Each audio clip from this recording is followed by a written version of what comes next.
नेताजी ने 5 जुलाई 1943 को सिंगापुर की टाउन हॉल के सामने सुप्रीम कमांडर के रूप में सेना को संबोधित करते हुए दिल्ली चलो का नारा दिया और जापानी सेना के साथ मिलकर ब्रिटिश व कॉमनवेल्थ सेना से बर्मा सहित इम्फाल और कोहिमा में एक साथ जमकर मोर्चा लिया। 21 अक्टूबर 1943 को बोस ने आजाद हिंद फौज के सर्वोच्च सेनापति की हैसियत से स्वतंत्र भारत की अस्थायी सरकार बनाई, जिसे जर्मनी, जापान, फिलीपींस, कोरिया, चीन, इटली, मांचुकु और आयरलैंड सहित 11 देशों की सरकारों ने मान्यता दी थी।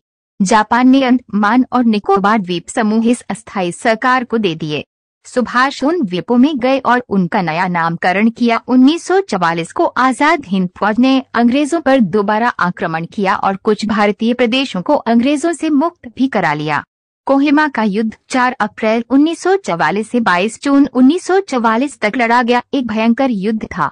इस युद्ध में जापानी सेना को पीछे हटना पड़ा था और यही एक महत्वपूर्ण मोड़ सिद्ध हुआ। 6 जुलाई 1944 को उन्होंने रंगून रेडियो स्टेशन से महात्मा गांधी के नाम एक प्रसारण जारी किया, जिसमें उन्होंने इस निर्णायक युद्ध में विजय के लिए उनका आशीर्वाद और शुभकामनाएं मांगी।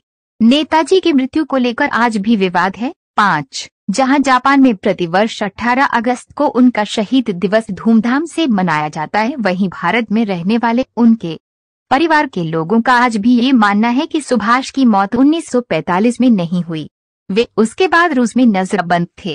यदि ऐसा नहीं है तो भारत सरकार ने उनकी मृत्यु से संबंधित दस्तावेज अब तक सार्वजनिक नहीं किए, क्योंकि नेताजी की मृत्यु नहीं हुई थी। 16 जनवरी 2014 गुरुवार को कलकत्ता उच्च न्यायालय ने नेताजी के लापता होने के रहस्य से जुड़े खुफिया दस्तावेजों को सार्वजनिक करने की मांग वाली जनहित याचिका पर सुनवाई के लिए विशेष पीठ के गठन का आदेश दिया। 7 आजाद हिंद सरकार के 75 वर्ष पूर्ण होने पर इतिहास में पहली बार वर्ष 2018 में भारत के प्रधानमंत्री नरेंद्र मोदी ने लाल किला पर तिरंगा फहराया। 23 जनवरी 2021 को नेताजी की 125वीं जयंती है, जिसे भारत सरकार के निर्णय के तहत पराक्रम दिवस के रूप में मनाया गया। 8 सितंबर 2022 को नई दिल्ली में राजपथ, जिसका नामकरण कर्तव्य पथ किया गया है, पर नेताजी के विशाल प्रतिमा का अनावरण किया गया।